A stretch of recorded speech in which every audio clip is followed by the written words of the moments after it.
बिस्मिल्लाहिर्रहमानिर्रहीम। अस्सलाम वालेकुम नाजरीन। एक और हमारे साथ सेगमेंट है आज इल्म व हिकमत का, जिसमें हम बात करेंगे ख़ास तौर पर अशरा रहमत के हवाले से। चूँकि पहला अशरा जो है रमज़ान का, उसे रहमत का अशरा कहा जाता है, तो अल्लाह ताला की रहमत के तलबगार तो हम सब ही हैं और हम सब चाहते हैं कि अल्लाह ताला हम पर अपनी रहमत की बरसात कर दे। लेकिन ये कैसे मुमकिन है? अल्लाह का कुर्ब कैसे हासिल किया जा सकता है? मारूफ स्कॉलर सरफराज शाह साहब हमारे साथ मौजूद हैं। आज भी उनसे जानने की कोशिश करेंगे। शाह साहब बहुत शुक्रिया। अस्सलाम वालेकुम। वालेकुम अस्सलाम। कैसे हैं आप? खैरियत से हैं? जी अल्हम्दुलिल्लाह। शाह साहब, जैसे मैं जिक्र कर रही हूँ कि ये अशरा रहमत है, हम सब ज़ाहिर है अल्लाह की रहमत के तलबगार होते हैं। अब सबसे पहले तो यहीं से मुझे समझा दीजिए कि अल्लाह की रहमत को कैसे हम पालें, क्या करें? क्या इबादत से अल्लाह की रहमत को हासिल किया जा सकता है, उसका कुर्ब हासिल किया जा सकता है? कौन से अमाल हैं वो?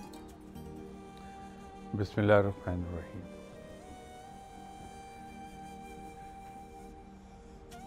रब ताला की रहमत तो वैसे ही हमारे शामिल हाल रहती है। रब ताला इतना रहीम व करीम है, ऐसा गफूर रहीम है और ऐसा तहम्मुल और बुर्दबार रखने वाला है कि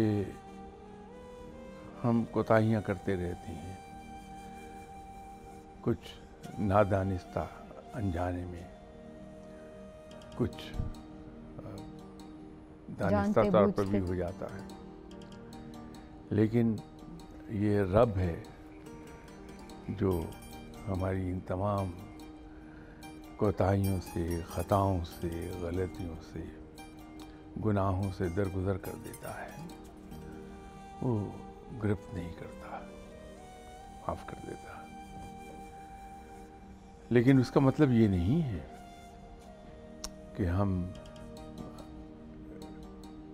प्लान्ड गलतियां करते रहें। जहाँ रब ताला इतना रहीम व करीम है, वो आका है, हमारा मालिक है, और वो बहैसियत आका के, बहैसियत मालिक के हमसे दरगुजर का मामला फरमाता है।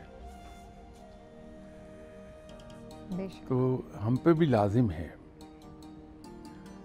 कि हम पूरी तवन्नाई के साथ कोशिश ये करें कि अल्लाह के अहकामात को बजा लाएं। तो जब हम बंदगी के उस अंदाज को चले जाते हैं कि जहाँ हम रब ताला के अहकामात की बजा आवरी करने की कोशिश करते हैं, क्योंकि रब तो इतना मेहरबान है कि हमारी उस सिदक दिल से की हुई कोशिश ही को कबूल फरमा लेता है।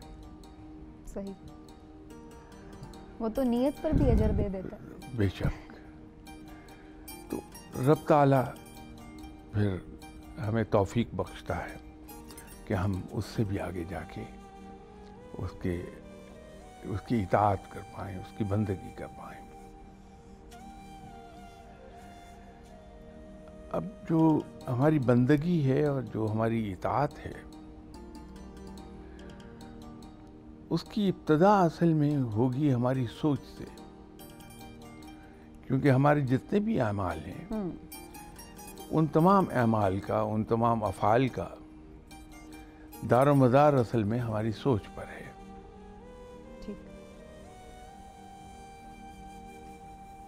अगर मैं चाय पीना चाहता हूँ तो उसकी इब्तिदा इस बात से होगी कि मेरे जहन में ख्याल आएगा कि मैं एक कप चाय पीऊँ। सही। उसके बाद फिर मैं चाय का बंदोबस्त करूँगा और फिर मैं पीऊँगा, लेकिन इब्तिदा ख्याल से होगी। ठीक। मैं चाहता हूँ कि मैं आपकी ये टेबल चोरी कर लूँ, इब्तिदा इसकी मेरे ख्याल से होगी। ख्याल आएगा तो मैं उस ख्याल को फिर अमली जामा पहनाने के लिए कोशिश करूँगा और वो फेल सरदर्द हो जाएगा। ठीक। तो जब हम एक काम ये कर लेते हैं कि अपनी सोच को हम उस तरफ ले जाते हैं जिस तरफ रब हमें ले जाना चाहता है,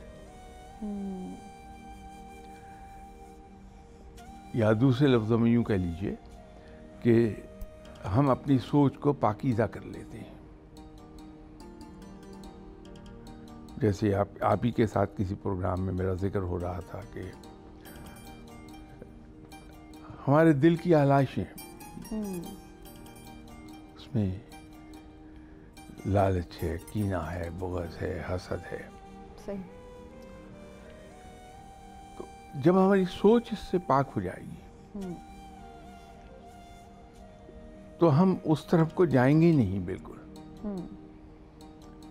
ठीक। तो कोशिश हमें इस पर करनी चाहिए कि हम अपनी सोच को पाक साफ कर लें। हमारी सोच जो है वो अल्लाह के अहकामात की हदूद के अंदर उसको हम रखें। अब मैं बचपन से एक बात सुनता चला आया हूँ कि गीबत करना बहुत बुरी बात है। मैं सुन रहा हूँ जब से होश संभाली है। माँ बाप भी मुझे बताते रहे, टीचर्स बताते रहे, किताबें मुझे बताती रहीं। लेकिन अजीब बात यह है कि आज भी इस उम्र में भी गीबत करना मेरी पास टाइम हॉबी है। बचपन से मुझे मना किया जाता रहा कि झूठ बोलना बड़ी बुरी बात है। पूरी उम्र बीत गई, जानता हूं कि झूठ बोलना बुरी बात है, लेकिन झूठ बड़ी रवानी से मैं बोलता हूं। ये रुकेगा उस वक्त जब मैं एक इरादा बांध लूंगा, और इरादा उस वक्त होगा जब मेरी सोच दुरुस्त हो जाएगी उधर को। फिर मैं इस तरफ नहीं आऊंगा। ठीक। तो फिर कुर्ब इलाही कैसे हासिल करें? क्या अल्लाह ताला की ये तमाम अहकामात को माने, या फिर सारी सारी रात इबादत करें? क्या करें? कुर्ब इलाही क्या है? इसका कोई इबादत से है ताल्लुक? ये मैं उसी ज़िम्न में पहला स्टेप अर्ज कर रहा था। ठीक। ख्याल को मैं उस तरफ ले गए, पाकीज़ा कर लूं। बिल्कुल ठीक। इससे अगला कदम फिर आ जाएगा कि मैं रब ताला का सच्चे दिल से एहसान मानूं कि वो मेरा खालिक है, उसने मुझे तख्लीक किया है, वो रब है। मेरी तमाम तर कोताहियों के बावजूद वो मुझे पाल रहा है। ठीक। मेरी छोटी से छोटी, बड़ी से बड़ी ज़रूरियात को वो अपनी रहमत के सदके पूरी कर देता है। तो यूं मुझ पर फ़र्ज़ है कि मैं उसकी इबादत करूँगा, अपने रब की। वैसे तो इबादत के दर्जात हैं ना, जो सबसे लोएस्ट दर्जा है वो ये है कि मैं रब को इसलिए पुकारूं कि मेरी ख्वाहिशात पूरी हो जाए। ठीक। जो मैं चाहता हूँ रब से लेना, वो मुझे मिल जाए। इससे ज़रा ऊपर का दर्जा है कि मैं रब ताला की इबादत करूं कि मैं जहन्नुम से बच जाऊं। ठीक। मैं रब ताला की इबादत करूं कि मेरी जन्नत हासिल हो जाए। इससे ऊपर का एक दर्जा है कि मैं रब ताला को इसलिए पुकारूं कि उसने हुक्म दिया है कि उसकी इबादत की जाए। लेकिन सबसे आला दर्जा ये है कि मैं अपने रब को पुकारूं, मैं अपने रब की इबादत करूं कि वो लायक ही इबादत है। बेशक। कि मैं दिल में ये समझूं कि वो अजीम तरीन है, वो सबका पालनहार है।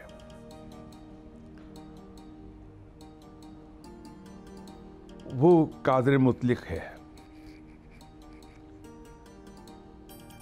तो वो इस लायक है कि उसको पुकारा जाए, उसको उसकी इबादत की जाए। ठीक। यहाँ पर आकर वो मकाम आ जाएगा जहाँ न मुझे ये खौफ रहेगा कि मेरी इबादत के जवाब में मुझे सज़ा क्या मिल जाएगी या नहीं, या मेरी इबादत के जवाब में इनाम मुझे क्या मिलेगा। इनसे बालतर होके बस इसलिए पुकारता जाऊंगा अपने रब को कि मेरा रब पुकारे जाने के लायक है, इबादत किए जाने के लायक है। जब वो मेरा मकाम आ जाएगा तो फिर समझ लीजिए कि कुर्बे इलाही की मंजिलें तय होनी शुरू हो जाएंगी कि मैं रब की तरफ सरपट दौड़ने लगूंगा। क्या बात है, खूबसूरत। तो कुर्बत मुझे हासिल होती जाएगी। ये इबादत है। दूसरा एक पहलू, एक तो सोच की मैंने बात की थी, दूसरी इबादत है, तीसरी चीज है नेकी। अब ये इतना ट्रिकी मामला है नेकी का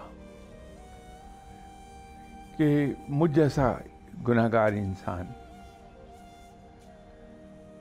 अब अगर कभी गलती से मुझसे ये हादसा मेरे हाथ से पेश आ जाए कि मैं किसी को एक गिलास पानी पिला दूं, ठीक, तो मेरा नफ्स अंदर से मुझे मजबूर करता है कि मैं इसका ढूंढरा पीटूं कि मैंने फलां शख्स को एक गिलास पानी पिलाया है।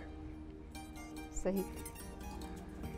अब वो होता क्या है कि मेरा नफ्स जो है वो 100 तरह की तौजीहात करके मेरे सामने पेश कर देता है। ठीक।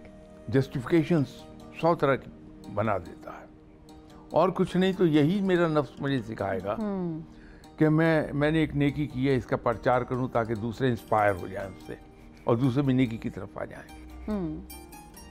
अब ये मैं इस धोखे में आ जाऊंगा नफ्स के। ठीक। तो होता क्या है कि मुझ जैसा इंसान अगर कभी नेकी कर बैठे तो नेकी तो एक तरफ रह जाती है, तकब्बुर में आदमी चला जाता है। क्योंकि नेकी और तकब्बुर के दरमियान एक बिल्कुल हेयर लाइन डिफरेंस है। ठीक। जब तक मुझे ये एहसास न हो कि मैंने कोई नेकी की है तो मेरी नेकी नेकी रह जाती है। क्या बात है। और जहाँ ये एहसास आया कि मैंने नेकी की, वो नेकी न रही, तकब्बुर हो गया। शाह साहब बहुत शुक्रिया। आज की नशिस्त को यहीं पे समेटते हैं, लेकिन आगे इसका सिलसिला कल भी बढ़ाएंगे। नाज़रीन, वक्त हमारा ख़त्म हो रहा है, लेकिन जैसा कि मैंने पहले कहा, ये बड़े वसी मौज़ूआत हैं जिन पर गुफ्तगू हम कर रहे हैं, और बहुत सारे, मेरी कोशिश ये है कि आपके जहन में भी जो सवाल हैं जो उलझाते हैं हमारी सोच को, वो ज़रा सुलझा दिए जाएं। कोशिश करें कि उनको सुलझाया जाए। तो ये नशिस्त का सिलसिला कल भी हम यहीं से आगे बढ़ाएंगे। आज की इस नशिस्त से इजाज़त दीजिए। अल्लाह हाफ़िज़।